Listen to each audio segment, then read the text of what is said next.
Good afternoon, everyone. So, lecture start करते हैं आज का. Last time we have done with first three chapters of Unit 4, and today we'll be starting with the last part of Unit 4. That is the last chapter 4. After this, we'll be left with only Unit 5. So, Unit 4 का ये last part है. And CR, Yes, yeah, sir. yeah. Please remind me attendance का. हाँ. Yes, sir. 220 and 310, sir. Uh-huh. Okay. So this is our chapter 4 of unit 4. Last chapter है unit 4 का. That is software cost estimation. बहुत simple है. मैं आपको एकदम short में बता देता हूँ. So आपको एक क्लियर आइडिया मिलेगा and then we'll start with this chapter. So let's suppose software cost estimation में which factors we focus on. What's going to be the total cost of our software? Development cost, designing, testing, everything. एक simple सा example लेता है. Like we have 1,000 line which we want to develop. अब देखो यहाँ पे line of code लिखते हैं हम लोग LOC, that is line of code. And to represent 1,000 line of code, I'll write KLOC, kilo line of code. 1 KB is equal to 1,000 bytes. ये हम लोग को पता है. So किलो का मतलब होगा 1,000. Remember this. So if I write 1 KLOC equal to 1,000 line of code overall. अब आपका जो सॉफ्टवेयर है उसमें मुझे क्या चाहिए? 1 KLOC. This is the size of my software. इतना लाइन ऑफ कोड आपको करना पड़ेगा. We have a developer, only one developer is there. ठीक है, सिंपल सा समझते हैं. Who can develop, one developer who can develop 100 lines per day. And salary सबका कॉमन है. Salary 1,000 rupees per day. Monthly 30,000 हो गया आपका. सो अब हम लोगों को क्या चाहिए? 1,000 लाइन ऑफ कोड करना है. एक डेवलपर एक दिन में कितना कर सकता है? 100 लाइन्स कर सकता है. So based on this calculation we can say कि 10 days are required. 10 days for 1,000 lines. Simple calculation, बहुत सिंपल मैथ्स है. अब ये 10 दिन आपने कंसिडर किया प्लस 2 दिन हॉलीडे पकड़ते हैं हम लोग. ठीक है. सो टोटल अभी कितना हुआ? 12 days हुआ. ये हॉलीडेज है. सो अगर 10 दिन काम कर रहा है, 2 दिन आप ऑफ पकड़ो उसका 10 days में. देन ये आपका टोटल 12 days हुआ plus I say 3 days as a buffer time. That is time required in case, extra time required in case if we found some error और बग और डिफेक्ट जो आपको सॉल्व करने नहीं हो रहा है. सो ये सब कंसिडर करके टोटल आपका होगा 15 days. So this is the development time which is required. ठीक है, डेवलपमेंट टाइम और कोडिंग टाइम 15 days. नाउ मैं यहाँ पे बोलूंगा कि फॉर, अब SDLC के हिसाब से जाता है. For requirement gathering and analysis we required suppose 3 days time. ठीक है. For designing we required 5 days time. ध्यान से देखो, डिजाइनिंग में 5 दिन, सब में एक एक पर्सन ही काम कर रहा है. पर डे उसका सैलरी 1,000 है. बहुत सिंपल कैलकुलेशन करेंगे यहाँ पे हम लोग. ठीक है. देन डिजाइनर है, 5 days are required for designing. Then coding है, कोडिंग का already we have calculated 15 days. Then testing का इसे again required let's suppose 4 days. for testing. And then let's say कि for deployment and training we require 2 days. ठीक है. सो अब total अगर calculate करेंगे, टोटल कितना हो रहा है देखो, 15 और 5 20 हो गया, 20 और यहाँ पे 3 9 29 days are required. 29 days total आपको रिक्वायर्ड है, बराबर है. सो मैंने क्या बोला, 29 डेज टोटल लग रहा है. सो पर डे अगर आपका 1000 एक्सपेंस अगर जा रहा है तो 29 डेज मतलब आपका एक्सपेंस कितना हो गया, 29,000. सिंपल है. अब ये 29,000 टोटल हो गया, ठीक है. बट इसमें we suppose to include many things. 29,000 that is the expense of your software जो हम लोगों ने यहाँ पे कैलकुलेट किया. अब इसको छोड़ के what other things are required? So I say जो प्लेस हम लोग यूज करेंगे for 29 days उसका rent of office plus devices computers जो हम लोग यूज करेंगे, इंटरनेट जो यूज करेंगे हम लोग उसके charges let's suppose 5,000. Hardware charges. Then अगर मेरा कंपनी है सो मेरा सैलरी भी निकलना चाहिए. सो 1 मंथ का लेट्स सपोज आई से मेरा 30,000 सैलरी है, सैलरी ऑफ सीईओ या प्रॉफिट ऑफ कंपनी, जो भी आप बोलो, ठीक है. सो ये टोटल हो गया. इसको अभी अगर हम लोग टोटल करते हैं सो कितना होगा, यहाँ 9 and 4 होगा, सॉरी यहाँ पे 9 और ये हम लोग का हो गया 14 1 3 4 and 7. So this is our total cost of our project 74,000, बराबर है. इसमें और भी बहुत सारी चीजें मिसिंग रहेंगे, जैसे अगर हम लोग के रिक्वायरमेंट गैदरिंग और वो जो ट्रैवल कर रहे हैं, ट्रैवलिंग कर रहे हैं towards client and for interviewing और वो सब, तो अगर ये ट्रैवलिंग कॉस्ट अगर मैं पकड़ता हूँ 6,000 मोर, सो टोटल आपका कॉस्टिंग जो आएगा वो कितना होगा, कैलकुलेटिंग ट्रैवलिंग 80,000, बराबर है. So 80,000 is my total costing. So ये आपका सॉफ्टवेयर कॉस्टिंग का एक एग्जाम्पल हो गया. I hope this is very clear to everyone. ठीक है.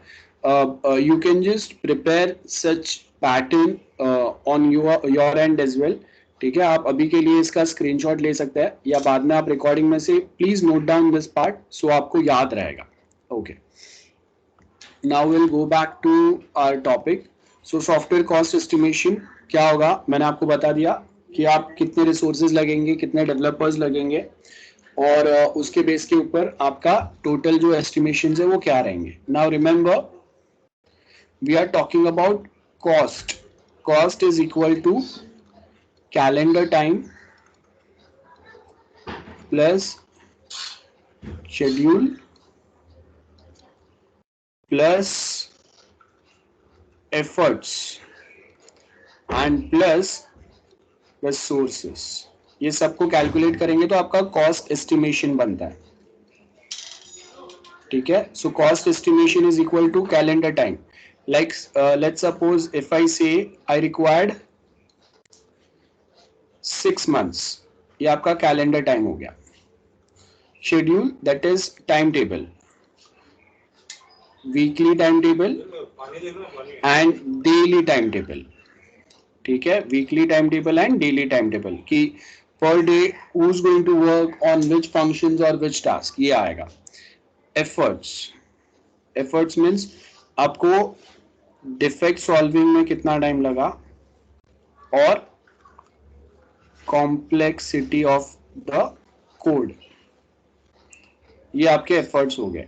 How much efforts is required, like आपने 8 घंटा 8 आवर्स 12 आवर्स 15 आवर्स, है ना. कॉम्प्लेक्सिटी अगर सिंपल है तो एफर्ट्स आपके कम रहेंगे, कॉम्प्लेक्सिटी ज्यादा है तो एफर्ट्स ज्यादा रहेंगे. Of course that's one thing. Resource में आएगा आपका hardware and software resource plus human resource. So when we calculate or when we combine everything together, आपका cost estimation आता है. So ये हम लोग जो भी ये chapter में पढ़ने वाला है, ये उसका पूरा एक brief summary है. Objective दिया हुआ है, topic covered, fundamental estimation questions क्या है, how much effort is required to complete an activity, how much calendar time is required, total costing क्या होगा, schedule मतलब time table क्या रहेगा, सब मैंने बता दिया. So as you can see, software cost estimation क्या बता रहा है, hardware and software cost, and उसके साथ में traveling cost, travel and training cost, effort cost मतलब salary of engineer who are involved here, and social and insurance cost मतलब अगर they are traveling, they are working overtime, so उनका health खराब अगर हो सकता है तो उनके जो insurance cover रहेंगे वो सब यहाँ पे included रहेंगे. Effort cost must be overhead into account like यहाँ पे आपके क्या क्या आएंगे, आप जो electricity use कर रहे हैं, light, if some AC cooling or heating something is required. Building cost मतलब the place जहाँ पे हम लोग काम करें, that office rent. Then we are suppose we are working in network, तो वो जो आपका network setup है, server आपका चल रहा है, उसका costing, internet use कर रहे हैं उसका costing, communication if we are doing over internet or over phone उसका costing, if we are using some shared facilities like library, staff, restaurant मतलब जो भी रहेंगे उनका खाना पीना जो भी है वो सब, so everything is included here. Costing and pricing estimates are made to discover the cost to a developer of producing a software. There is not a simple relation between the development cost and the price change to a customer. ठीक है, याद रखो क्या बोला है. Estimates हम लोग ये same estimates बनाएंगे. Now estimates है ये, मतलब एक approx cost देंगे. Remember, estimations are not always 100% correct. Estimates are going to be somewhere, sometimes it might be beneficial for us or sometimes it might not. So कभी कभी estimates जो है वो हम लोगों के assumption के base पे आ सकते हैं, close to our assumptions, or sometimes it might not come close to our assumptions and हम लोगों को जहाँ पे जो profit हम लोगों ने assume किया था उतना ना भी हो. So both situations are possible. Like it might possible कि आपने assume किया था कि you might get 2 lakh profit from this project, but overall आपका जो profit है वो उतना नहीं हुआ. So ये आपका एक assumption हो गया. So there is not a simple relation between the development cost and price change to customer, charge to a customer. मतलब not just based on development cost, we do have other factors which we consider as well while development. So multiple things we take into consideration. ठीक है. Sometimes it might possible not just development but also we supposed to follow the government policies, organization policies, जहाँ पे हम लोग software release करेंगे, we supposed to have a clear indication of the um, ethnicity of that place, the culture of that place, what people like more at that place. So based on that we supposed to make some changes on our software, तो उसके भी estimations रहेंगे. ठीक है, so those things also we supposed to calculate or consider here. Then after this, next we have software pricing factor. So software pricing factor, multiple things are available here. First, as you can see, we have market opportunity. So market opportunity में क्या बोला है, a development organization may quote a low price because it wishes to move into a new segment. Like we started with the new company, जैसे startup है हम लोगों का. Now we don't have enough project or enough reputation in market कि आपको सामने से project offer हो जाए. So sometimes we might developing a website or a mobile app or anything. Now suppose we have we are thinking to start with the mobile app development, but जिसके लिए हम लोग develop करने वाले हैं उसका budget ज़्यादा बड़ा नहीं है, या उसको already proposals आए हुए हैं एक दो. अब if we cost the same amount to that person, then he will better select the experienced one, बराबर है, over a fresher. तो आपको क्या करना है, आपको ये देखना है कि जो एक्सपीरियंस पर्सन जो चार्ज कर रहे हैं उससे आप कम चार्ज करो कि एटलीस्ट आपका जो बेसिक जो भी एक्सपेंस है वो निकले और थोड़ा बहुत सैलरी निकल जाए. So we work on low profit and धीरे धीरे जैसे एक्सपीरियंस आएगा then we can work on a more profit. Cost estimate uncertainty. अब यहाँ पे क्या बोला है? If an organization is unsure of its cost estimate, it may increase its price by some contingency over and above its normal profit.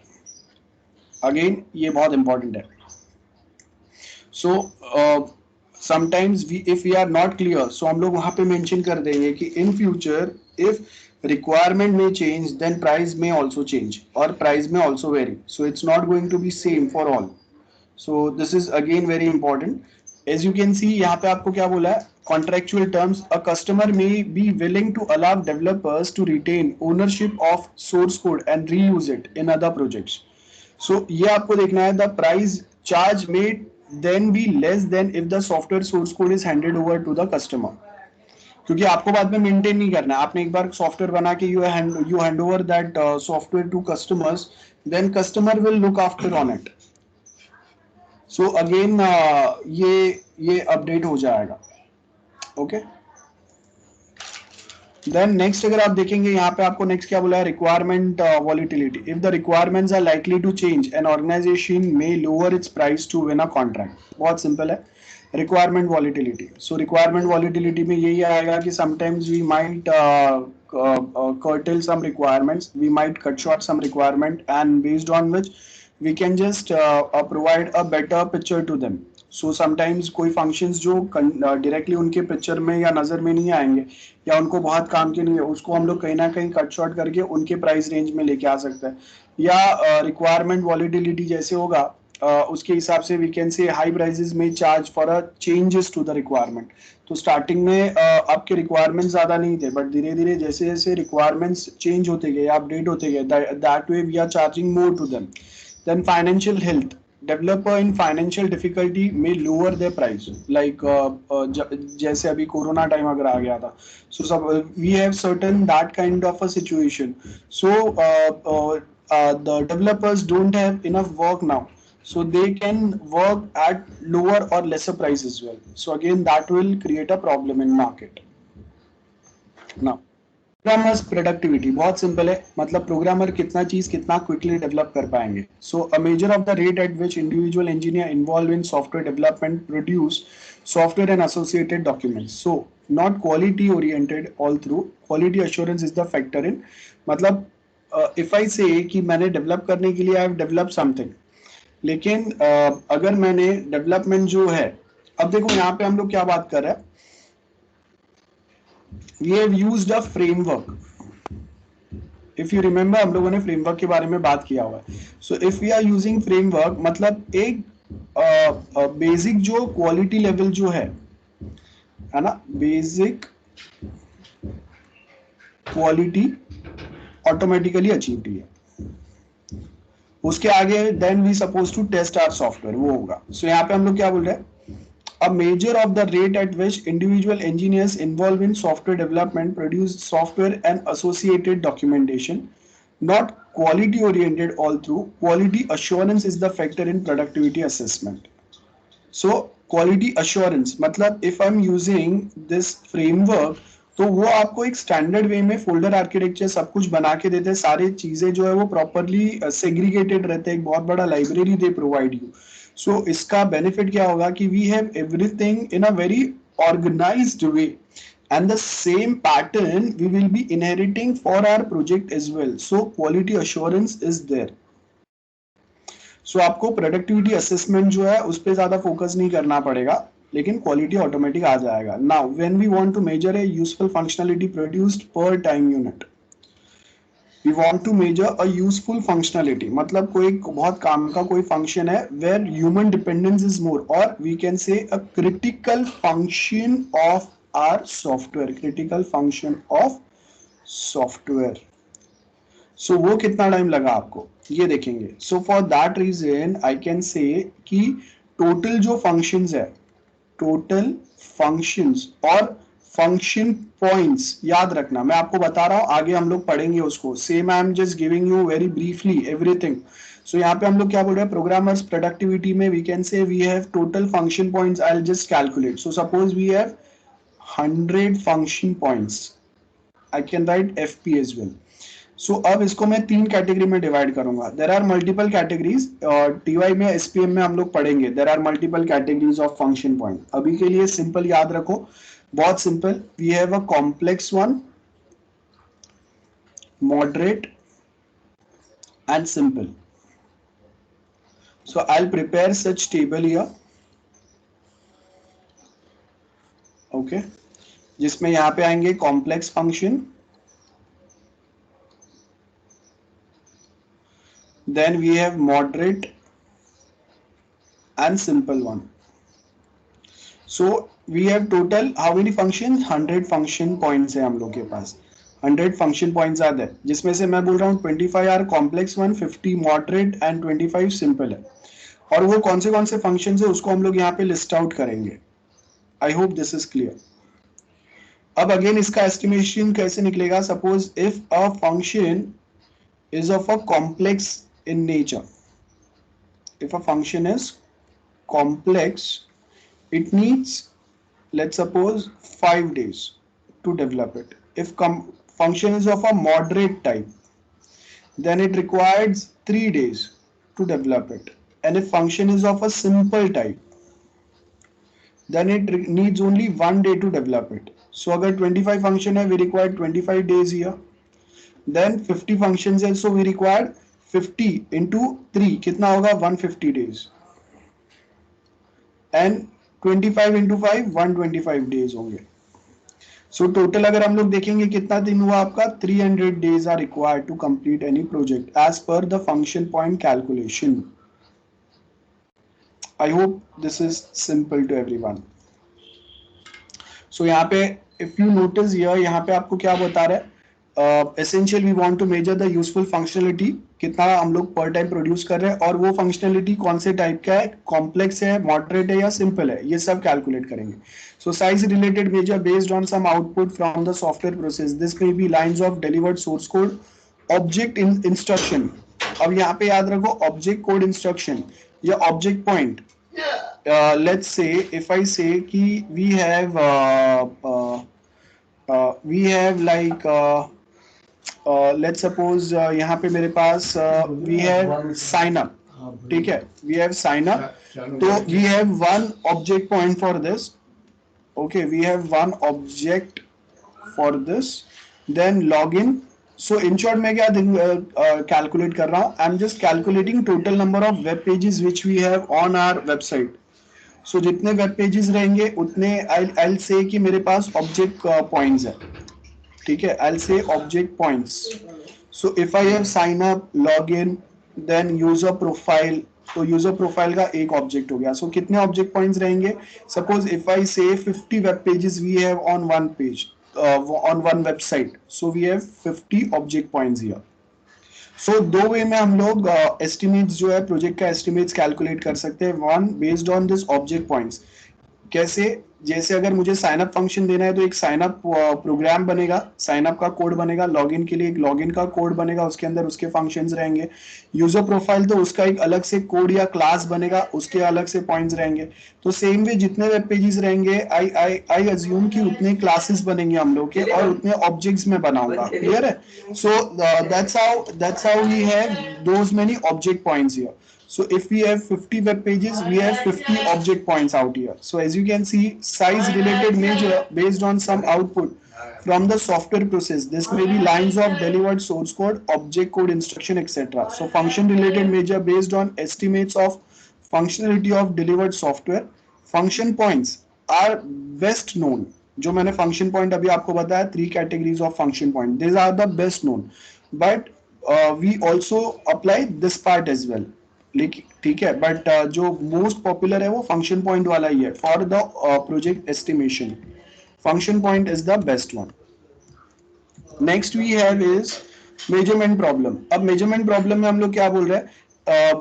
अभी जो भी हम लोगों ने डिस्कस किया उसमें क्या बोल रहे हैं? एस्टिमेटिंग द साइज वो डिफिकल्ट है, क्योंकि जैसे जैसे सॉफ्टवेयर बनते जाएगा ना वैसे ही हम लोग एक प्रॉपर एस्टिमेशन जो है वो दे सकते हैं. तो estimation of the total number of programmers per month, ये आपको देखना है.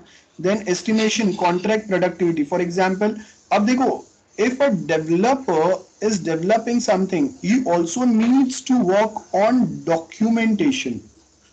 बिकॉज एज वी नो कोई एक डेवलपर लाइफ टाइम कोई एक कंपनी में काम नहीं करने वाला. He might switch his job in between. So आप देखो कि वी हैव सम प्रोजेक्ट जो 1.5 years चलने वाला है. Now the developer who was working on this project for 6 months, अब आफ्टर 6 months सपोज इसने जॉब छोड़ दिया, सो उसने बनाया हुआ जो डॉक्यूमेंटेशन रहेगा where he will be mentioning each and every detailing about which class he have created, कौन से प्रोग्राम्स कहाँ पे कैसे लिंक कर रहे हैं, कौन सा हम लोगों का पेरेंट क्लास है, कौन सा चाइल्ड क्लास है, डेटाबेस अगर उसने बनाया तो उसका क्या पर्पस है. Everything is provided in a standard documentation pattern so that once this developer left the organization, तो उसके बाद जो न्यू डेवलपर अपॉइंट होगा for this project, he can take the help of this documentation to get in and out about our project. So documentation ये भी बहुत important है. So suppose if I say कि अगर I am developing for 15 days, so again at least 6 to 7 days are required for documentation as well.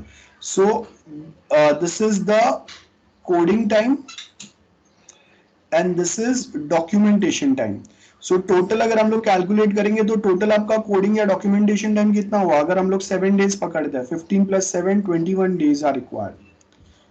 ये आपका calculation होगा. Clear है. सो आप देखो हम लोग हर एक पॉइंट पे we are focusing on one और the other things which is required.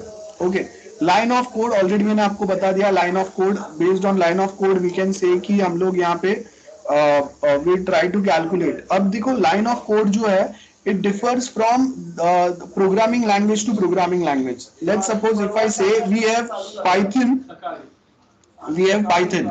and we have Java. So if I write hello world program in Java, it's going to be 15 lines. And when I write the same code, it's going to be 2 lines or just 1 line. सो इतना difference है आपका. So line of code जो है ये आपको देखना है कि which programming language we are using. Let's suppose I am going to use a Python for web development. अब जावा में मेरे पास सपोर्ट भी अवेलेबल था और ऑनलाइन मुझे बहुत ज्यादा रिसोर्सेज भी मिल रहे थे, आर्टिकल्स मिल रहे थे from which I can take the help and develop my software. So Java में line of code is more, but we have more support here. So I can take the help from Google. I can reuse few code which is available on Google. Java में Python में line of code is less, but support is also less. Okay, तो support is also less here. तो support कम है, line of code कम है, but साथ में support भी कम है. सो क्या होगा, we supposed to write less number of lines, but we don't have enough support or enough clarity how to write those less lines. But in Java we supposed to write more lines, but we have more support available and we are very well aware कि how to write those lines. ठीक है, so ये difference होता है. So we should have a clear idea about this line of code. Productivity comparison बहुत simple है. High level, low level, high level and lower level language. So assembly language we are talking about. ठीक है, assembly language. So assembly language like move instruction, sub instruction, then add instruction. So if I write my code in this language, तो जो काम मेरा suppose आप देखो कि ये असेंबली लैंग्वेज है, आपने माइक्रो प्रोसेसर में पढ़ा रहेगा. सो अगर ये लैंग्वेज में इफ आई राइट समथिंग, अगर कैलकुलेटर प्रोग्राम, कैलसी program, if I write using assembly language, it's going to be 200 lines और 200 instruction. And when I write same in high level language, it's going to be 50 lines. So again that's the difference. So आप कौन से language में लिखने वाले. Now sometimes remember we supposed to write some code in assembly level language when we are dealing with embedded systems. So अगर आपको लगता है कि हम लोग lower level language का discussion क्यों कर रहे हैं, so mainly when we are dealing with embedded systems.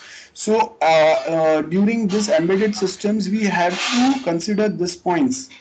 Okay, the more verbose, verbose का मतलब होता है इंटरनल आर्किटेक्चर आपको कितना पता है, ये प्रोग्रामिंग लैंग्वेज का आपको थरो नॉलेज कितना है, आपको उसके लाइब्रेरी के बारे में कितना पता है। Because if we are more verbose, the programmer if they have in detail knowledge about something, तो उनको पता है कौन सा कोड उनको खुद से बनाना पड़ेगा, कौन सा कोड के लिए there is a library support which is available.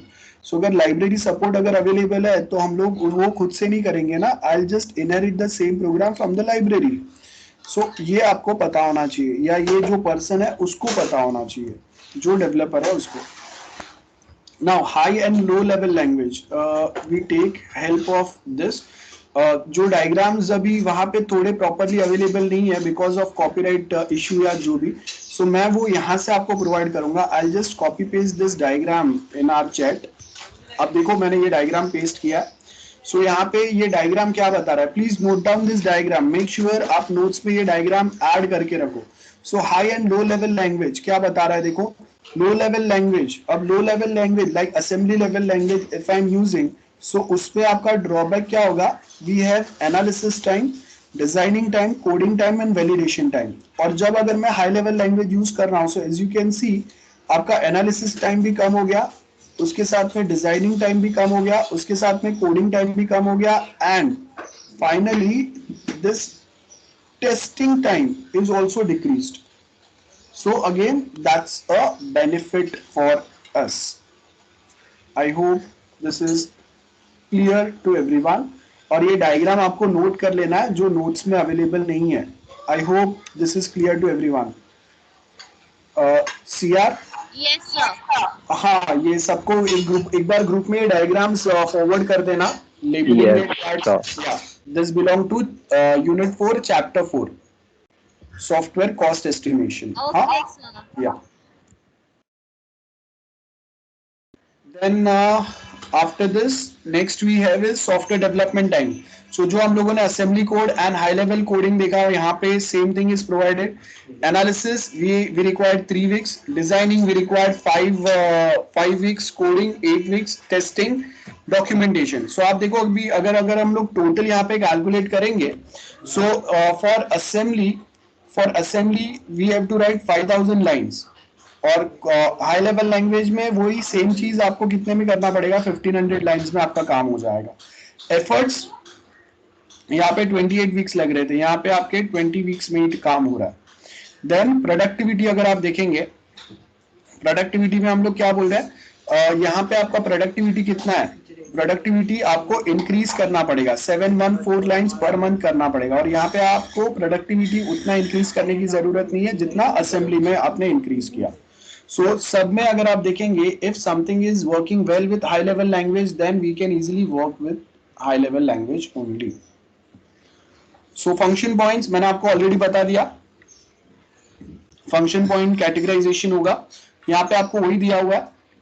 We might be having some function like Google maps है, तो अब गूगल मैप मैंने नहीं बनाया हुआ है, मैंने सिर्फ उसके एपीआई ऐड किए, तो we have some external input and outputs, मतलब आपके वेबसाइट के ऊपर I have integrated Google Maps, so आप वहां से अपना लोकेशन चेक करेंगे, गूगल मैप ही आपको लोकेशन जनरेट करके देगा, that is external input output.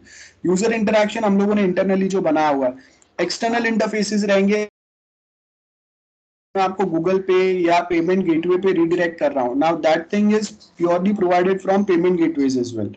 And next thing is file used by the system. Like if I say कि we are helping you to get deliver some files like one is Word document. जैसे आप देखो कि WhatsApp है, so WhatsApp पे starting में they were not supporting PPT और PDF या GIF files, है ना, या बड़े वीडियोस भी वो सपोर्ट नहीं कर रहा था, तो धीरे धीरे हम लोगों ने क्या किया, वो अलग अलग फाइल सपोर्ट कर पाया, वो फंक्शनलिटी हम लोगों ने ऐड किया व्हाट्सएप पे। That means they have added some coding in the background.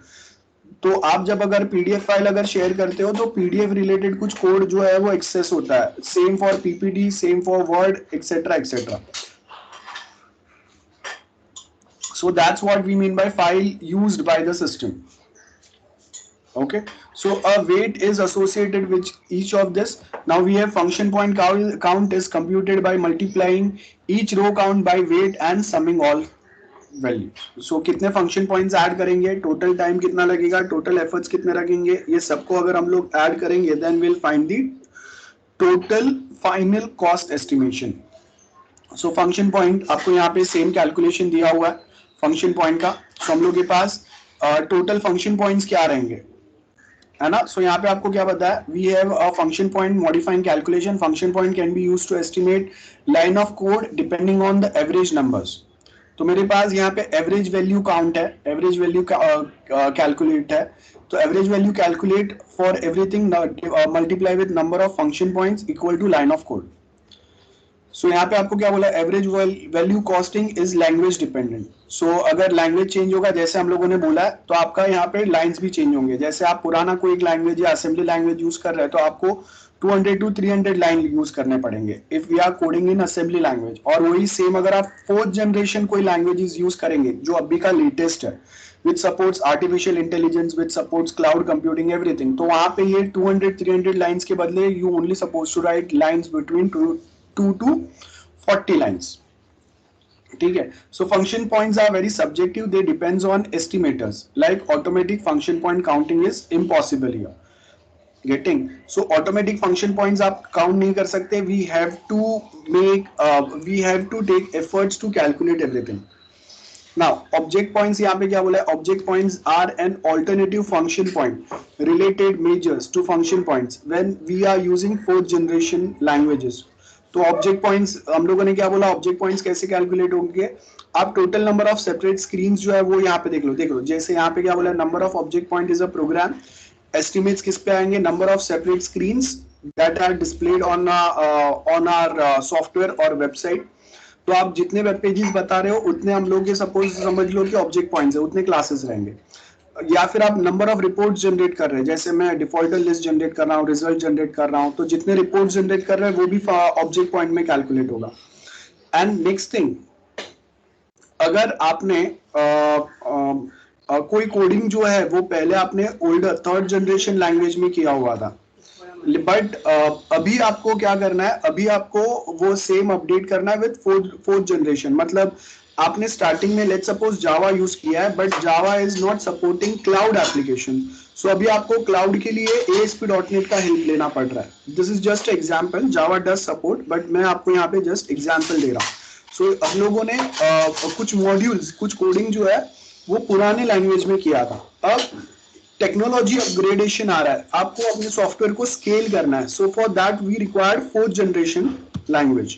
सो आप उसमें कुछ ऐड करेंगे, तो वो टाइम पे अगेन वो भी हम लोग ऑब्जेक्ट पॉइंट्स में कैलकुलेट करेंगे। So I hope this is very clear to everyone.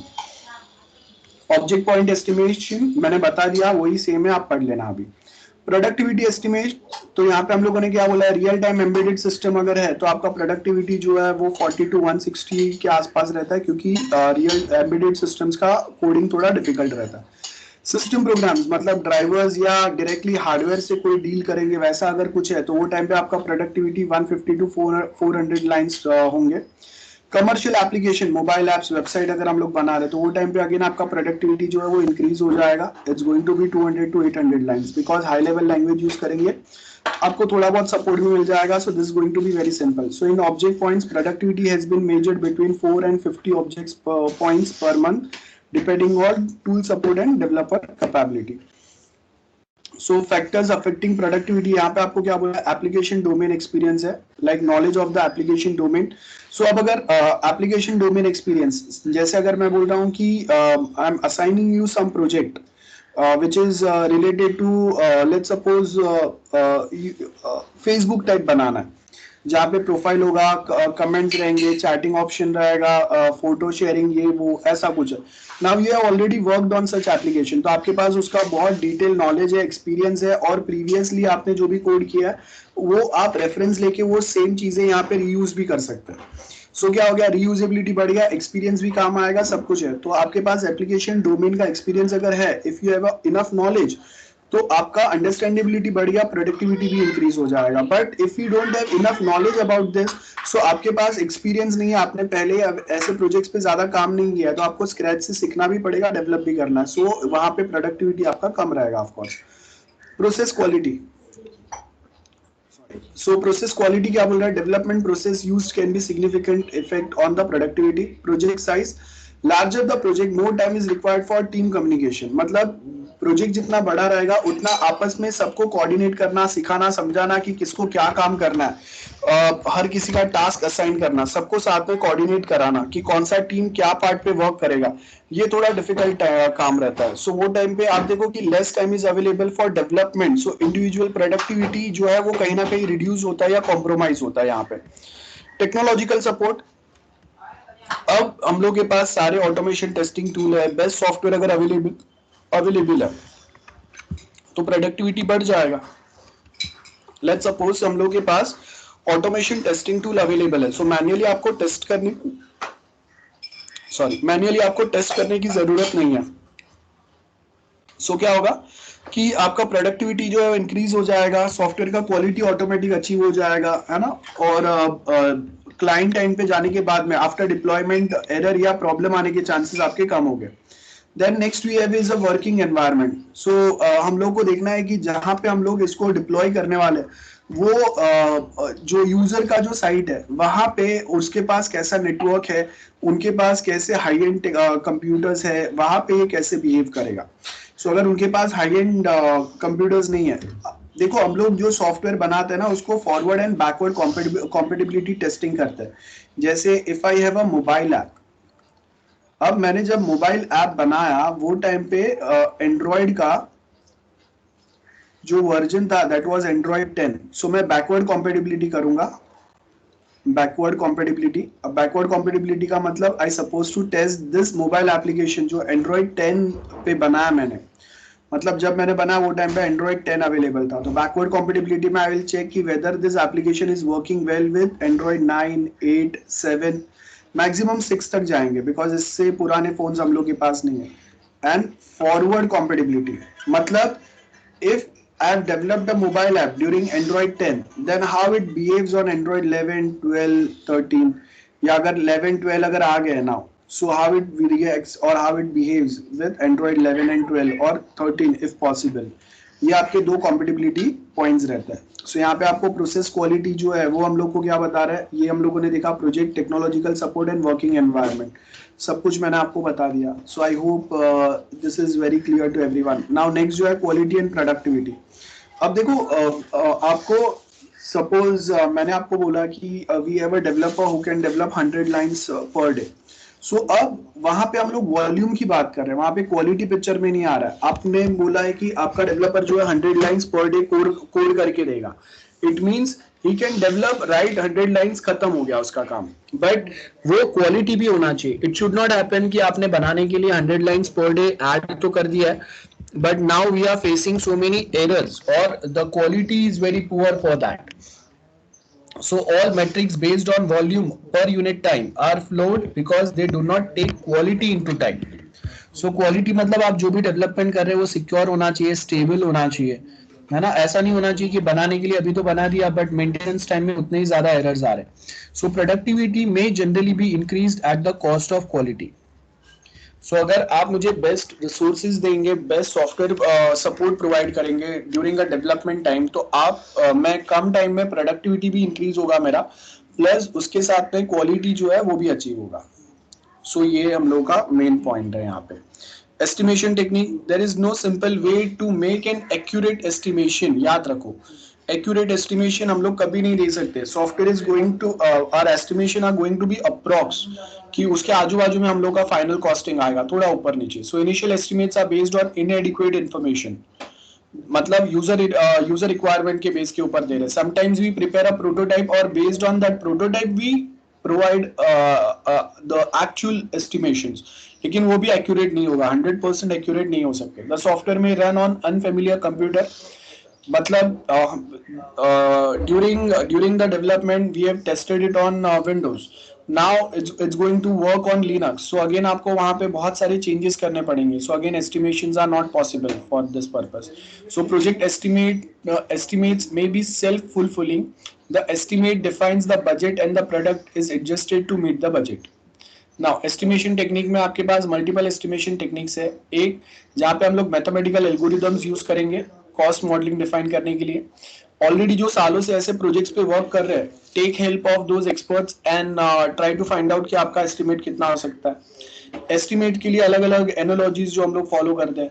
Parkinson's law है जो एस्टिमेट कैसे निकालना है वो बताता है, या फिर price to win. Price to win मतलब बिडिंग होगा। सो अगर मैं कम प्राइस दूंगा तो मुझे प्रोजेक्ट मिलने के चांसेस जो है वो बढ़ जाएंगे। सो मैं आपको क्वालिटी प्रोडक्ट मिनिमम प्राइस में अगर दे रहा हूँ, so that's what we mean by price to win. So algorithmic code modelling क्या बोल रहा है? A formulaic approach based on historical cost information and which is generally based on the size of the software. सो हम लोग यहाँ पे simple algorithm apply करेंगे जहाँ पे हम लोग देखेंगे क्योंकि आपके पास टोटल जो सॉफ्टवेयर है उसमें फंक्शन पॉइंट्स कितने रहेंगे, ठीक है। और based on this total number of function points या ऑब्जेक्ट पॉइंट्स, ऑब्जेक्ट पॉइंट्स कौन से बेस पे कैलकुलेट करेंगे? टोटल नंबर ऑफ स्क्रीन्स जो आपके सॉफ्टवेयर में आएगा या वेब पेजेस जो आपके सॉफ्टवेयर में आएंगे। सो बेस्ड ऑन, या फिर रिपोर्ट्स जो जनरेट होंगे। सो जो टोटल स्क्रीन्स जो आएंगे वो प्लस जितने अलग अलग आप रिपोर्ट्स जनरेट कर रहे हो, ये सब आपके ऑब्जेक्ट पॉइंट्स रहेंगे। सो बेस्ड ऑन दिस हम लोग एक एल्गोरिदम अप्लाई करेंगे क्योंकि हम लोग के पास इतने फंक्शन पॉइंट्स है जो कॉम्प्लेक्स है, इतने फंक्शन पॉइंट्स है जो मॉडरेट है, इतने फंक्शन पॉइंट सिंपल है।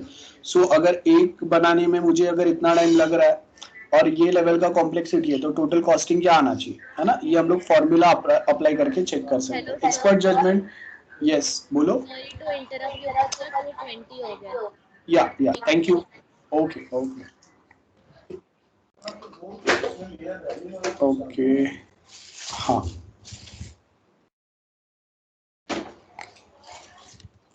okay, thank you for the reminder. Now we'll continue again. Okay sir. Yeah. So now next topic जो हम लोग डिस्कस कर रहे थे that was expert judgment. So as you can see बहुत सिंपल है। मैंने पहले कभी कोई प्रोजेक्ट बनाया नहीं है। So I'll take the help of expert जो सालों से सिमिलर डोमेन के प्रोजेक्ट बना रहे हैं। सो सपोज कि I want to develop a project for a college. अब मैंने कभी कॉलेज प्रोजेक्ट्स बनाया नहीं है, मतलब प्रोजेक्ट फॉर अ कॉलेज जहाँ पे हम लोग कॉलेज का सारा जो प्रोसेस है उसको ऑटोमेट करने वाला है, ठीक है। टीवाई प्रोजेक्ट की बात नहीं कर रहा हूं मैं। सो यहाँ पे हम लोगों के एक्सपर्ट जजमेंट लिया। So one or more expert in both software and development, and वो डोमेन वाले जो रहेंगे, एप्लीकेशन डोमेन वाले, इनका एक्सपीरियंस यूज करके will try to predict the software cost. Advantage क्या रहेंगे? Relatively cheap estimation methods can be accurate if experts have direct experience of similar systems. So आपको यहाँ पे बहुत सिंपल वे में पता चल जाएगा टोटल एस्टिमेट्स आपके कितने होंगे, कैसे वे में करना है, अगर सिमिलर प्रोजेक्ट पे वो एक्सपर्ट्स ने ऑलरेडी काम किया है। डिसएडवांटेज क्या है? अगर एक्सपर्ट नहीं रहेंगे तो यहाँ पे एक्यूरेसी बहुत इनएक्यूरेट रहेगा, मतलब आप एग्जैक्टली आइडेंटिफाई कर ही नहीं पाएंगे कि एक्चुअल कॉस्टिंग कितना रहेगा। ये आपको पता कब चलेगा? पता है जब धीरे धीरे हम लोग कोडिंग के से टेस्टिंग फेज पे जाएंगे ना, तब आपको पता चलेगा कि मैंने जो कॉस्ट एस्टिमेट दिए थे और एक्चुअल जो मेरा इन्वेस्टमेंट हो रहा है उसमें बहुत ज्यादा फर्क आ रहा है। Estimation by analogy. The cost of project is computed by comparing the project to a similar project. ये analogy हो गया। मतलब प्रीवियसली भी मैंने सिमिलर कॉलेज के लिए प्रोजेक्ट बनाया था, बट उसमें सपोज 50 फंक्शंस थे। अभी जो मैं कॉलेज के लिए प्रोजेक्ट बना रहा हूँ उसमें there going to be 70 functions. So there is a difference of 20 function, but rest project remains the same जो प्रीवियसली मैंने बनाया था। तो मैंने क्या किया, प्रीवियस प्रोजेक्ट मैंने अगर 5 इयर्स पहले बनाया था तो उसको अगर मैं आज के टाइम पे कैलकुलेट करूंगा कि वो टाइम पे मेरे सैलरी जो था वो इतना था एम्प्लॉयज का, अभी वो सैलरी इतना हो गया, बढ़ गया। इलेक्ट्रिसिटी मेरे चार्जेस इतने आए थे, अभी इतने हो गए। आपके बाकी के जो कॉस्टिंग थे वो इतने थे, अभी वापस वो चेंज हो गए। तो ये वे में will try to find out the costing. Remember आप जब कॉस्टिंग सिमिलर प्रोजेक्ट के साथ अगर आप कॉस्टिंग मैच अगर करने की ट्राई करेंगे, so we also suppose to add जो प्राइस चेंजेस हुए, बराबर है, वो प्राइस चेंजेस बहुत जरूरी है। बिकॉज अगर प्राइस चेंजेस अगर आप वहां पे ऐड नहीं करेंगे, देन लास्ट टाइम मैंने सिमिलर प्रोजेक्ट जो बनाया था वो बनाया था सपोज 5 लाख में, बट वो 5 इयर्स पहले था। अभी के टाइम पे सिनारियो चेंज हो गया, कॉस्टिंग फैक्टर चेंज हो गया, सैलरीज चेंज हो गए, इलेक्ट्रिसिटी बिल्स जो है वो बढ़ गए। सो आपको यहाँ पे वो पॉइंट्स पे भी ध्यान फोकस देना है। सो एडवांटेजेस क्या है? Accurate if project data available. Disadvantage impossible if no comparable project has been tackle, needs systematically maintained cost database. Okay, Parkinson's law, Parkinson's law क्या बोल रहा है? The project cost whatever resources are available, मतलब जितना आपके resources available है और वो आप कितना यूज करेंगे उसके बेस के ऊपर हम लोग यहाँ पे बताएंगे। सो यहाँ पे एडवांटेज क्या है? नो ओवर स्पेंड, मतलब मेरे पास जो रिसोर्स है वो रिसोर्स यूज करके मैं कितने टाइम में क्या प्रोजेक्ट बना सकता हूँ उसके बेस के ऊपर हम लोग यहाँ पे एस्टिमेट्स देंगे। ऐसा नहीं है एस्टिमेट दे दिया बाद में अभी मेरे पास उतने डेवलपर नहीं है, मैं बाहर से कोई डेवलपर्स को बुलाऊंगा तो आपका एस्टिमेट जो है वो रॉन्ग ही जाएगा, बिकॉज नाउ जो आपने बाहर से डेवलपर्स को बुलाया तो यू सपोज टू पे मोर सैलरी टू देम, बराबर है। तो यहाँ पे ओवर स्पेंड नहीं कर रहे हम लोग, मेरे पास जितना चीजें है, कंप्यूटर सॉफ्टवेयर है, जितने डेवलपर्स, टेस्टर्स, डिजाइनर्स है, उनको लेके मैं कोई प्रोजेक्ट कितने टाइम में क्या बजट में बना सकता हूँ वो कैलकुलेशंस होंगे यहाँ पे। डिसएडवांटेज यहाँ पे जो भी सिस्टम्स या सॉफ्टवेयर है वो अनफिनिश्ड है, मतलब आधा बने हुए हैं, कभी आधा नहीं बने हुए, तो एग्जैक्ट आप यहाँ पे कितने रिसोर्सेज यूज करके आप वो प्रोजेक्ट कंप्लीट कर पाएंगे उसका आइडिया नहीं होगा। Price to win, the project cost whatever the customer has to spend on it, बहुत सिंपल है। तो अगर कस्टमर बोलता है कि मुझे ये सिमिलर टाइप का सॉफ्टवेयर चाहिए but I need only 50 functions, ठीक है ऐड 50 फंक्शंस, तो वो 50 फंक्शंस का जो चार्ज है वो बता दो। So highly customizable software development process. तो अगर कस्टमर बोलता है मेरा बजट 2 लाख का ही है, सो 2 लाख में कौन से फंक्शंस बन सकता है, you just provide list of those functions to customer, that's price to win. Advantage क्या है? यू गेट द कॉन्ट्रैक्ट, बराबर है, आपको प्रोजेक्ट मिल जाएगा। डिसएडवांटेज क्या है? Probability that the customer gets the system he or she wants is small, क्योंकि आपने काफी कट शॉर्ट किया है ना।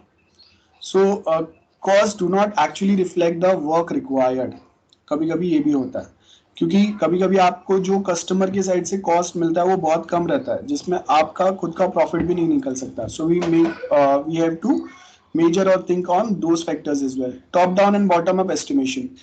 बॉटम अप मतलब मैंने प्रीवियसली ऐसे प्रोजेक्ट पे काम किया है तो मेरे पास उसका एक्सपीरियंस है और उसके बेस के ऊपर मैं बॉटम सारी कंपोनेंट्स चीजों को चेक करके वेरीफाई करके I will provide the estimates. Top down इसका उल्टा रहेगा।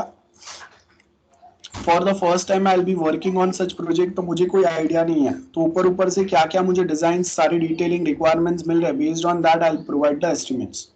So start at the system level and assess the overall system functionality and how this is delivered through subsystems. Top-down estimate enable usable without knowledge of the system architecture. मतलब मुझे internal system के बारे में ज़्यादा पता नहीं है, तो वो टाइम पे we can use top-down approach, है ना। Takes into account costs such as integration, configuration, management, documentation, सारे cost यहाँ पे हम लोग consider करेंगे। अब कभी कभी क्या होता है टॉप डाउन अप्रोच में आपको सिस्टम कितना बड़ा बनेगा या कॉम्प्लेक्स बनेगा वो आप आइडेंटिफाई नहीं कर पाए, सो अंडर एस्टिमेट जा सकते हैं। मतलब टोटल कॉस्टिंग आपका सपोज 10 lakhs हो रहा था बट आपने जो कॉस्टिंग दिया वो 7 to 8 lakhs का दिया, मतलब 2 lakhs का आपको जो प्रॉफिट भी हो रहा था वो भी अभी लॉस में चलेगा। Bottom up usable when the architecture of the system is known and components identified, accurate method if the system has been designed in detail. Many may underestimate cost of system level activities such as integration and documentation. Again यहाँ पे भी under estimate हो सकते हैं, over estimate नहीं है। Over estimate हुआ तो प्रोजेक्ट जाने का चांस है, चलो, या फिर अगर वो ओवर एस्टिमेटेड प्रोजेक्ट अगर अप्रूव हो गया तो आपको ज्यादा प्रॉफिट हो जाएगा, लेकिन अंडर एस्टिमेट में क्या होगा, आपका जो प्रॉफिट हो रहा था वो भी नहीं होगा एंड कभी कभी तो पॉकेट से पैसे जाने के भी चांस आ सकते हैं। And if you are under a contract you can not deny that, आपको बनाना ही पड़ेगा। So estimation methods, each method has a strength and weaknesses, हर एक मेथड का अपना खुद का एक अलग पैटर्न है। Estimation should be based on several methods. If this do not return approximately the same result, there is a insufficient information available. Some action should be taken to find out more in order to make sure accurate estimates provide hope. Experience based estimates, यहाँ पे आपको क्या बोला है, estimate is primarily experience based. However, the new method and technology may make estimating based on experience inaccurate. मतलब आपने पहले जो बनाया था सॉफ्टवेयर वो टाइम पे आपका अप्रोच अलग था। सो यहाँ पे आपको क्या बोला, एस्टिमेशन हम लोग कौन से बेस पे दे रहे हैं, object oriented rather than function oriented. Now starting में हम लोगों ने जो टेक्नोलॉजी बनाया था वो टाइम पे हम लोग नॉर्मल डेटाबेस ही यूज कर रहे थे और उस पे डेवलपमेंट के सारे एफर्ट्स हम लोगों ने लिए थे। But this time we will be working on cloud. और उसका डेवलपमेंट होगा, तो वो हम लोगों को पता नहीं है। So client server system rather than main frame system off the shelf components रहेंगे, component based on software engineering and case tools and program generator, ये सारे। प्राइस टू विन बहुत सिंपल है, आपको यहाँ पे क्या दिया है देखो, दिस अप्रोच में सीम अनएथिकल एंड अनबिजनेस लाइक, लेकिन ऐसा कुछ भी नहीं है, हम लोग इसको बहुत इजीली अप्लाई कर सकते हैं, है ना। I say कि price to win seems unethical and unbusiness like आप देखो कि जियो प्रेडिटा मार्केटिंग अप्लाई किया था जियो ने। सो उसने क्या किया, डायरेक्टली मार्केट में अपने जियो के SIM card 4G service launch करता है एंड सबको फ्री में सिम कार्ड बांट रहा है। सो अगर फ्री में सिम कार्ड बांट रहा है, फ्री में इंटरनेट प्रोवाइड कर रहा है, सो जो बाकी जो सर्विस प्रोवाइडर है, वोडाफोन, एयरटेल, आइडिया, ये देखो इनका प्रॉब्लम जो है वो बढ़ गया, because they don't have much money, बराबर है, to provide the similar level of services to customer, और वो ऐसा कर ही नहीं सकते। सो इसके लिए हम लोग क्या बोल रहे हैं कि अगर ऐसा कुछ होगा that is totally unethical and unbusinesslike, क्योंकि if we are dealing with some or the other way, तो आपको स्टैंडर्ड जो रूल्स प्रोटोकॉल्स है वो फॉलो करने आना चाहिए। The project cost is agreed on the basis of outline proposal, जो भी रहेंगे वही बेसिक पॉइंट्स है। एल्गोरिथम आपको क्या बताया, सिंपल सा इक्वेशन जो यहाँ पे दिया है, याद रखना है for MCQ purpose. So cost is estimated based on efforts equal to A into size raised to B into M। सो A is the organisation dependent constant है, मतलब ऑर्गेनाइजेशन के जो एफर्ट्स रहेंगे उनके जो कॉस्टिंग है वो बाय डिफॉल्ट वो कंसिडर करना है, प्लस B जो है वो disproportionate efforts for a large project, मतलब आपने पहले डेवलप किया था, कॉम्प्लेक्सिटी आप जज नहीं कर पाए या क्वालिटी प्रॉपर नहीं है, कोई डिफेक्ट्स आ गए, अब आप उसको सॉल्व कर रहे हैं, तो वो जो है साइज रेस टू स्क्वायर है, मतलब जितने डिफिकल्टीज ज्यादा आएंगे या फिर जितना प्रॉब्लम ज्यादा आएंगे उतना आपका प्रोजेक्ट का साइज जो है वो बढ़ते जाएगा। Then M stands for multiplier reflecting product और अ प्रोसेस और अ पीपल एट्रीब्यूट, यहाँ पे आपके एफर्ट जो है वो मल्टीप्लाई होते जा रहे हैं, जैसे जैसे जो प्राइजेस है उसमें चेंजेस आएंगे, सॉरी जो डिफिकल्टी है उसमें चेंजेस आएंगे। So most common use product attribute for a cost estimate is code size, जो मैंने आपको पहले ही बताया, 1000 line of code, 10,000, 5,000, 15,000, 20,000 line of code, ये हम लोग प्रॉपर पैटर्न यूज करता है। Estimation accuracy, the size of software can only be known accurately जब वो बन जाएगा, उसके पहले एक्यूरेसी प्रोवाइड करना पॉसिबल नहीं है। तो several factor influence the final size like use of codes and components, programming language कौन सा रहेगा, डिस्ट्रीब्यूशन सिस्टम क्या रहेगा, तो यहाँ पे वही दिया आपको। So as you can see, as the development process progresses, then the size estimate becomes more accurate। तो जैसे जैसे डेवलपमेंट होते जाएगा, साइज आपका सॉफ्टवेयर का साइज क्या रहेगा, एस्टिमेशन क्या रहेगा, उसका आपको और बेटर अंडरस्टैंडिंग मिलते जाएगा। अगेन ये वाला जो डायग्राम है इसमें दिया नहीं है कॉपीराइट इशू के वजह से, so I will just share that diagram. So this is our diagram. Estimate uncertainty. I'll just share the same diagram in chat.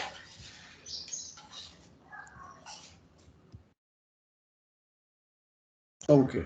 So as you can see, estimate uncertainty. क्या बता रहे हैं हम लोग यहाँ पे कि स्टार्टिंग में आपका जो feasibility, requirement gathering and feasibility जो है वो टाइम पे एग्जैक्टली आइडेंटिफाई करना कि कितने पर्सन्स कितने मंथ में कितना काम करेंगे, वो हम लोग के पास बहुत डिफरेंस रहता है एक्चुअल जो कॉस्टिंग आने वाला है आपका और आपने जो अज्यूम किया हुआ है।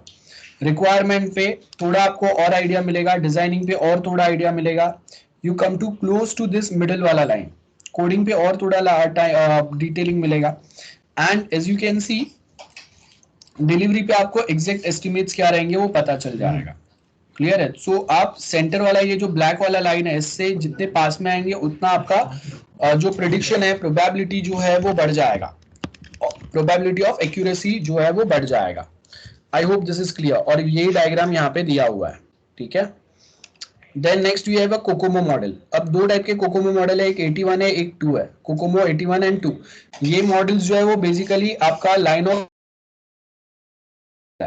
सो ये स्टैटिक मॉडल है, डायनेमिक प्रोजेक्ट्स रहेंगे, कॉम्प्लेक्स प्रोजेक्ट रहेंगे, वो टाइम पे कोकोमो ज्यादा सूट नहीं करता है।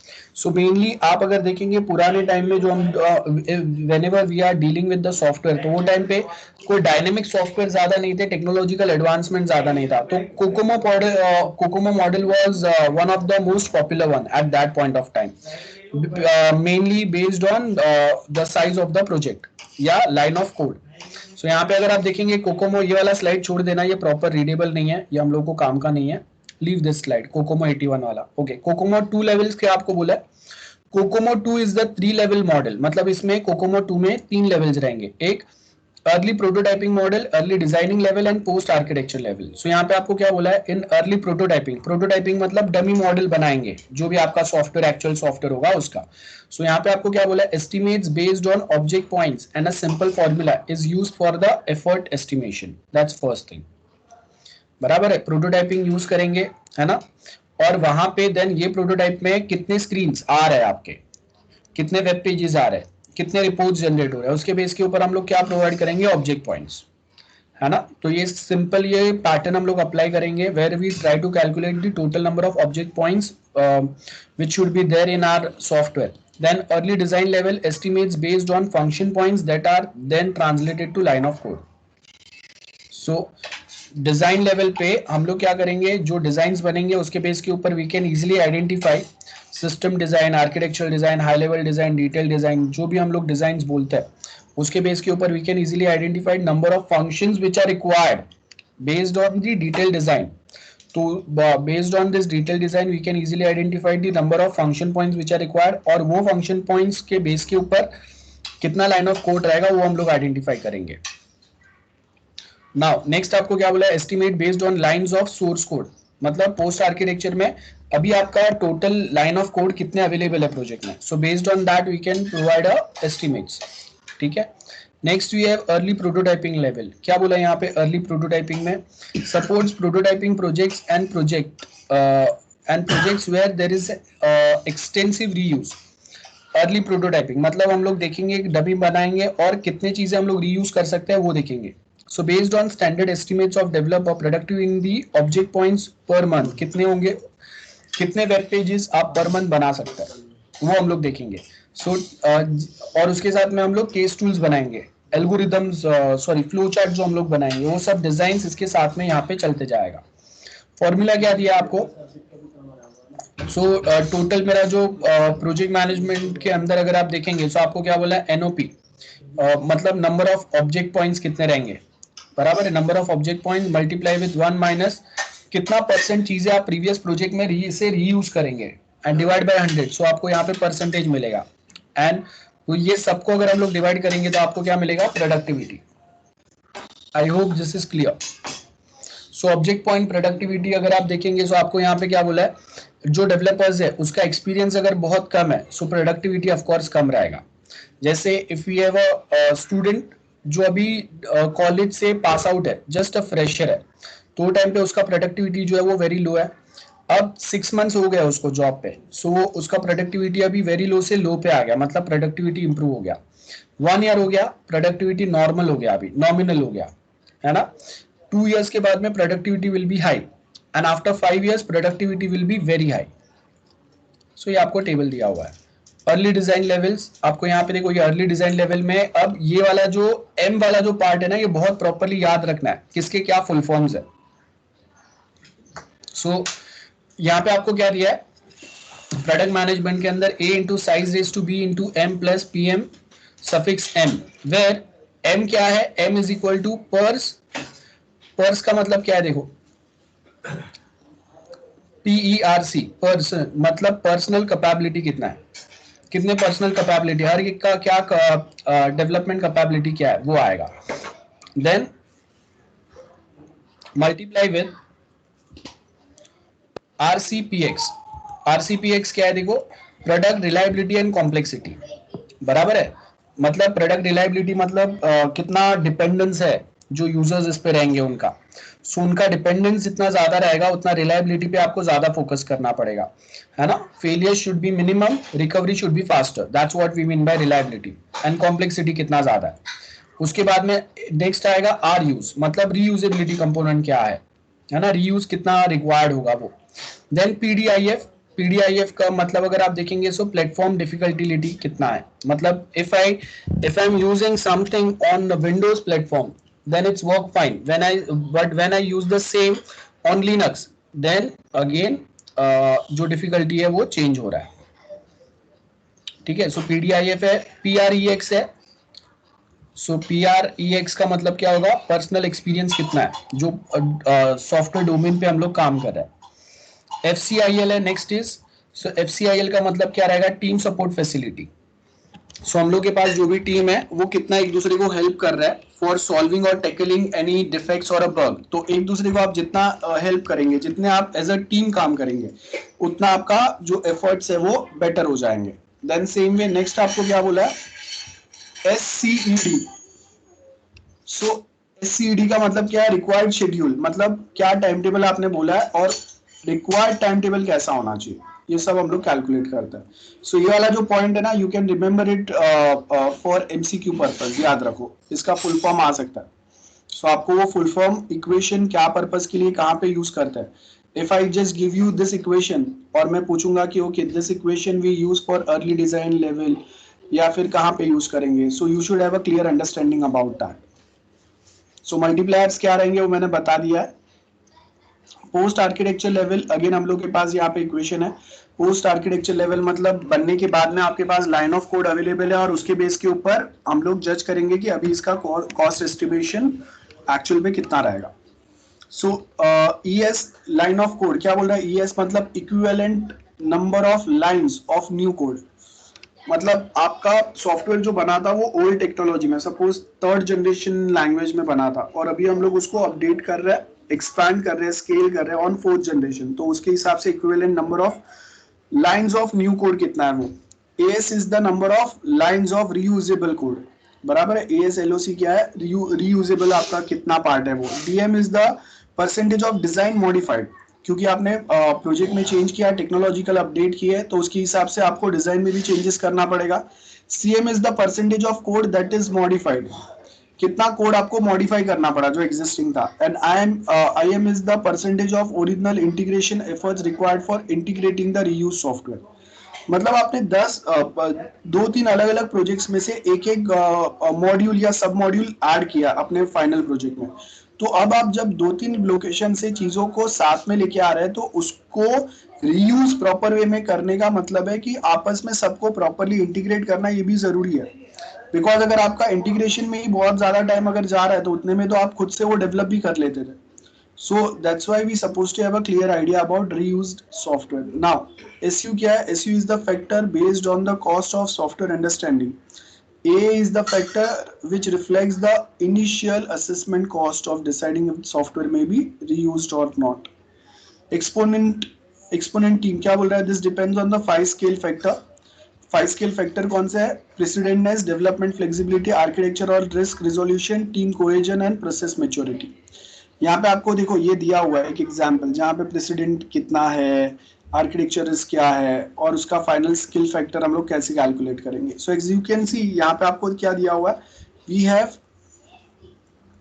एक्सपोनेंट स्केल फैक्टर में सबसे पहले क्या है, प्रेसिडेंट है। प्रेसिडेंट का मतलब क्या है, reflect the previous experience of the organisation, मतलब जो ऑर्गेनाइजेशन है उसका प्रीवियस एक्सपीरियंस क्या है, प्रेसिडेंटनेस, मतलब कि वो सिमिलर टाइप के प्रोजेक्ट पहले बनाए हुए हैं या पहले कभी ऐसे प्रोजेक्ट बनाने का एक्सपीरियंस ही नहीं है। वो very low means no previous experience, extra high means organisation वैसी टाइप में ऑलरेडी काम करता है, they are very much familiar with this. Then development flexibility reflects the degree of flexibility in the development process. Like अगर very low means the prescriber process is used, extra high means that the client only sets general goals. Development flexibility आएगा, मतलब हम लोगों ने अपने हिसाब से कहाँ कहाँ पे चेंजेस किए हुए हैं, कौन से API यूज करके हम लोग अपना काम कम कर सकते हैं, कौन से लाइब्रेरी यूज करके हम लोग डेवलपमेंट में फ्लेक्सिबिलिटी ला सकते हैं। It should not be the case कि आपको एक ये स्टैंडर्ड प्रोसेस या अप्रोच फॉलो करना है। If I am working from last 5 years on similar type of project, तो मेरे पास अपना खुद का स्ट्रेटेजी, अपना खुद का टेक्टिक्स रहेगा। सो आई बी यूजिंग और फॉलोइंग दैट ओनली। सो यहाँ पे वो दिया हुआ है। नेक्स्ट आपको बोला आर्किटेक्चर और रिस्क रिजोल्यूशन। वो आ गया। टीम कोहेजन जो आपको दिया है, reflect how well the development team know each other and work together, वो क्या होगा, प्रोसेस मैच्योरिटी होगा। मल्टीप्लायर्स, मल्टीप्लायर में क्या बोला है, प्रोडक्ट एट्रीब्यूट्स। प्रोडक्ट एट्रीब्यूट्स में आपको क्या बोला है, प्रोडक्ट एट्रीब्यूट्स मतलब आपका सॉफ्टवेयर क्या जो है उसके कैरेक्टरिस्टिक्स क्या है। कंपेयर एट्रीब्यूट्स मतलब आपको क्या करना है, constrain imposed on the software by the architecture team, that's another point. Computed product personal attribute क्या रहेंगे, वो आपको दिया है। पर्सनल एट्रीब्यूट मतलब multiplier that takes the experience and capability of people working on the project. Then project attributes है concern with the particular characteristics of the software development. बहुत simple है, आपको एमसीक्यूज के लिए ये पढ़ के रखना है multiplier. Okay, project cost driver, देखो थोड़ा थोड़ा वो प्रॉपर प्रिंट नहीं हुआ है but still it is visible. RELY मतलब क्या, रिक्वायर्ड सिस्टम रिलायबिलिटी है। CPLX क्या है, complexity of the system module. DOCU क्या है, एक्सटेंट ऑफ डॉक्यूमेंटेशन रिक्वायर्ड। तो ये बेसिक आपको यहाँ से पढ़ लेना, अब ये मैं नहीं पढ़ा रहा हूँ, आप देख लो एक बार, ठीक है। सेम ये वाला उसका एग्जाम्पल है, ये भी देख लेना आप। Next we have is the project planning. So project planning में हम लोग क्या बोल रहे हैं, in project planning, in project planning we have algorithm cost model, जहां पे हम लोग प्रोजेक्ट प्लानिंग जो है वो यहाँ पे प्रोवाइड करेंगे।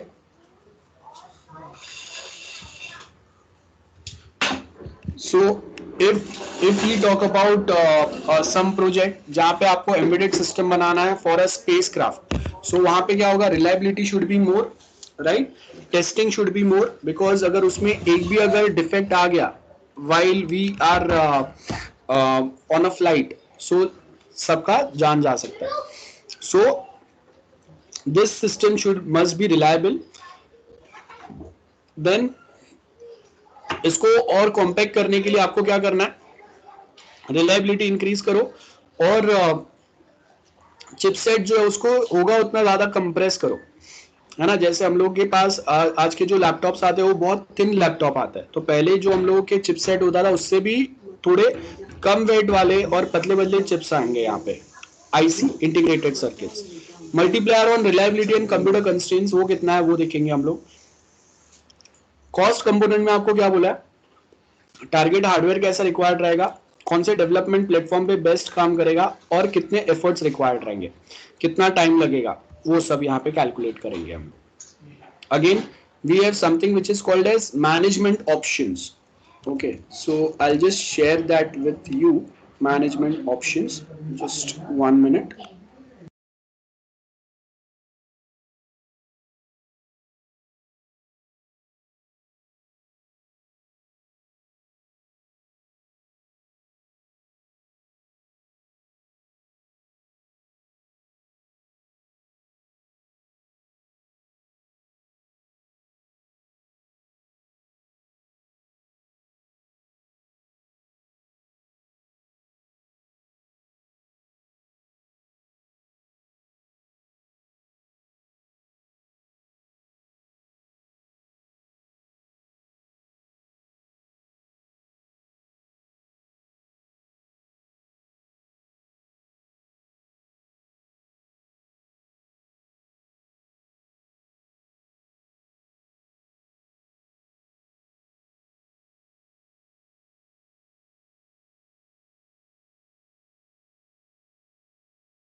ओके गाइस, सो देखो मैंने यहाँ पे आपको ये जो डायग्राम है वो यहाँ पे शेयर किया है। I hope that diagram is visible to you. So जो नोट्स में जो डायग्राम मैंने प्रोवाइड किया था, जो कॉपीराइट की वजह से यहाँ पे ये प्रॉपर विजिबल नहीं है, this is the actual diagram. देखो यहाँ पे मैंने शेयर किया हुआ है। So this is the diagram, management option है। सो मैनेजमेंट ऑप्शन में हम लोग क्या क्या फैक्टर्स पे ध्यान रख रहे हैं, ध्यान से देखना। Management option, which are the management options which are available here, okay, which are the management options which are available. So first, as you can see, we have multiple management options here, जिसमें से first क्या है, use existing hardware development systems, use existing hardware development system and development team. तो उसमें से हम लोग क्या फैक्टर्स पे फोकस करेंगे, focusing on the processor, memory upgrade अगर रिक्वायर्ड है तो, लाइक मेरे पास यहाँ पे विंडोज 7 था, now I will be working with Windows 10, तो आपको क्या करना पड़ेगा, प्रोसेसर मेमोरी अपग्रेड करना पड़ेगा, बराबर है। ये आएगा मेमोरी अपग्रेड ओनली, या फिर मोर एक्सपीरियंस स्टाफ को भी लाना पड़ेगा to work with the new software और अ हार्डवेयर पार्ट। सो यहाँ पे आपको क्या दिया है, यूज एग्जिस्टिंग हार्डवेयर, मतलब कोई एक सॉफ्टवेयर बना रहे तो अभी मेरे पास जो नेटवर्क है, अभी मेरे पास जो सिस्टम्स है, वही मैं यहाँ पे यूज कर रहा हूँ, है ना। Use existing hardware development system and development team, existing ही है, वही सेम टेक्नोलॉजी भी काम करेंगे, अगर वही है तो ठीक है, अदरवाइज उसमें क्या आएंगे, we are using the same but difference कहाँ पे, अब प्रोसेसर एंड मेमोरी अपग्रेड करना पड़ेगा। मतलब पहले मेरे पास जो प्रोसेसर था वो सपोज ड्यूअल कोर था, है ना, dual core processor was there, now I need to add i3 और i5 या i7 processor I will be using, ठीक है। So hardware costing increases, experience जो है वो डिक्रीज हो रहा है, hardware cost increase, experience decrease हो गया। क्यों, बिकॉज आपके पास अभी नए जो हार्डवेयर हम लोग ऐड करेंगे उनका एक्सपीरियंस नहीं है, तो आपको अगर वापस उसके ऊपर करना पड़ेगा, वर्कआउट करना पड़ेगा। सो एक न्यू डेवलपमेंट सिस्टम्स आएंगे, हार्डवेयर एक्सपीरियंस इंक्रीज होगा, स्टाफ जो है उनको वापस इसके ऊपर हार्डवेयर पे नया एक्सपीरियंस करना पड़ेगा, उनको सीखना पड़ेगा, we suppose to provide the training to them. So ये बेसिक पॉइंट्स है आपके। आई होप ये डायग्राम बहुत सिंपल है, क्लियर है, आप एक बार देख लेना, और if you have any doubts you can ask me. So यही सेम डायग्राम है, ओके और उसके बाद में यहाँ पे वो सेम एफर्ट्स जो है वो एस्टिमेट कैलकुलेट करके बताया, we are not calculating anything, तो आप ये वाला स्लाइड छोड़ देंगे। Option choice, so as you can see we have option choice, like option D या सी हम लोग के पास ऑप्शन है। तो as you can see in this diagram we have different options here, है ना, सी डी नंबर्स दिए हुए देखो हर एक बॉक्स के साथ में, A B C D E और F. So as you can see यहाँ पे if we have option D, use more expensive staff, option D क्या बोल रहा है, मोर एक्सपीरियंस स्टाफ हम लोग को यूज करना है ना। So appears to be the best alternative, मतलब आप सब जगह चेंजेस करने से बेटर है ज्यादा एक्सपीरियंस स्टाफ को आप अपॉइंट करो ऑन योर प्रोजेक्ट।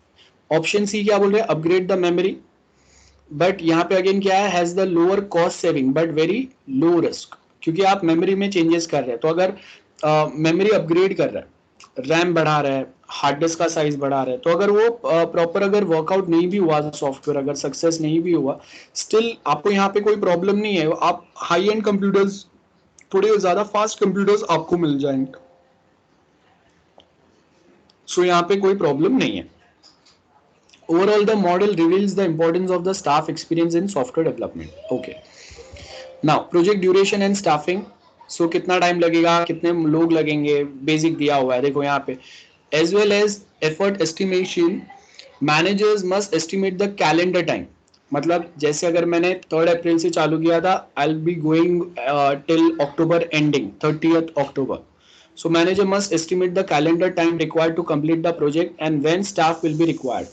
अब देखो यहाँ पे अगर if I say कि I'll be starting with 30th March and I'll be going till 30th of October, तो ये ड्यूरेशन में अगर 5 developers will be working on it, तो ये मार्च के 30 तारीख से जो डेवलपर्स मुझे यहाँ पे चाहिए, ये 5 डेवलपर्स, वो दूसरे कोई प्रोजेक्ट से फ्री हो रहे हैं कि नहीं, ये भी आपको देखना है।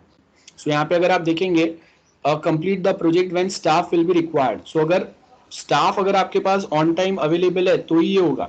इट माइट पॉसिबल ना कि out of this 5 2 are working on some project जो डिले हो गया by 2 weeks. So as you can see कि हम लोगों का ये प्रोजेक्ट जो है वही डिले होगा ना, 30th अक्टूबर तक कंप्लीट होना पॉसिबल ही नहीं है then. So calendar time can be estimated using COCOMO model as well. So यहाँ पे आपको क्या बोला है, we have something which is called as time, बराबर है, time based on the development efforts कितना लगेगा। सो 3 इंटू प्रोजेक्ट मैनेजमेंट में हम लोग क्या क्या एफर्ट्स डाल रहे हैं, तो आपको डायरेक्ट एक इक्वेशन दिया हुआ है। अब यहाँ पे आपको कैलकुलेट नहीं करना है, एमसीक्यू में याद रखना है कि ये जो इक्वेशन है ये किसके लिए आएगा।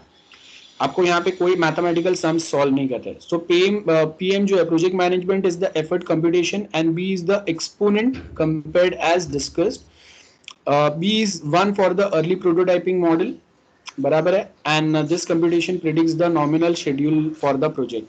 सो यहाँ पे अभी आपको ये सिंपल सा इक्वेशन दिया हुआ है, हम लोग डिटेल में नहीं जाएंगे, हम लोग को इतना डिटेल का काम नहीं है अभी के लिए। सो आपको ये इक्वेशन याद रखना है एंड कौन से टॉपिक से वो लिंक्ड है वो याद रखना है, ठीक है। The time required is independent of the number of people working on the project. We have to remember this point. Then staffing requirement. Staff requirement can't be computed. Staff requirement can't be computed by driving the development time by the required schedule. The number of people working on the project varies depending on the phases of the project. Phases of the project मतलब कौन से phase हम लोग का कौन सा कितना complex है और simple है। So if the process is quite complex, we'll be hiring more experienced developer there. And sometimes we have three notifications here. कोई भी प्रोजेक्ट का we have green, amber and red notification जो हम लोग set करते हैं। So if some project is at this level, that is green level, मतलब everything is going smooth, सब कुछ टाइम पे चल रहा है। एम्बर का मतलब है कि we are using buffer time. Buffer time I hope we remember, extra time जो हम लोग ऐड करते हैं। So in case if we found or if we face any defects or a bug, तो वो टाइम पे will be utilizing this buffer time. And red का मतलब है after utilizing 100% of buffer time still we are not be able to finish our project on time. Clear है, ये point हो गया। सो यहाँ पे क्या बोला है, the more people who work on the project the more total effort is usually required and a very rapid build up of a people often correlate with the schedule slippages। मतलब आप अगर बहुत ज्यादा लोगों को एक साथ लेके आएंगे, हम लोग का टाइम टेबल जो है वो पूरा ऊपर नीचे हो जाएगा, है ना। सो हम लोगों ने क्या बोला था कि will be finishing our development part by 30th of March, let's suppose, and from 1st April I'll appoint testers here। अब आपने ज्यादा लोगों को अपॉइंट करके 20th या 23rd मार्च तक ही सारा काम खत्म कर दिया है, लेकिन मेरे जो टेस्टर्स यहाँ पे काम करने वाले थे they are busy with some other project, तो अभी तक आ ही नहीं सकते ना इस पे। सो आपने जल्दी भी करके क्या किया, आपने शेड्यूल जो है वो पूरा ऊपर नीचे कर दिया अभी। सो आप अगर किसी और को ला नहीं सकते हो तो वापस क्या होगा, 7 days के लिए प्रोजेक्ट एज इट इज ही रहेगा, या फिर आपको अलग से किसी बाहर से किसी को हायर करना पड़ेगा। क्लियर है। So this are the basic points, this is everything about software cost estimation. This are the key points जो हम लोगों ने डिस्कस किया अभी, and here we are done with unit 4। I hope unit 4 is very simple to everyone. CR Yes.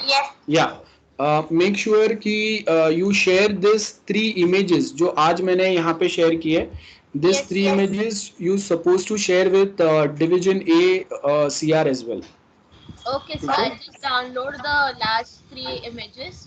हाँ Okay, sir. I'll just download it. हाँ, तो I'll send अपने you. क्लास के साथ में और सेकेंड डिवीजन ए डिवीजन के साथ में भी शेयर कर देना, उनको भी मैंने प्रोवाइड किए थे बट मैं सीआर को बताना भूल गया था। So you please forward this image to CR, वो आगे फॉरवर्ड कर देगी फिर।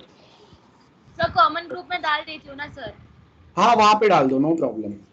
वैसे तो वाइट हाँ डेट। Just label it properly, unit 4 chapter 4 software cost estimation and 3 images।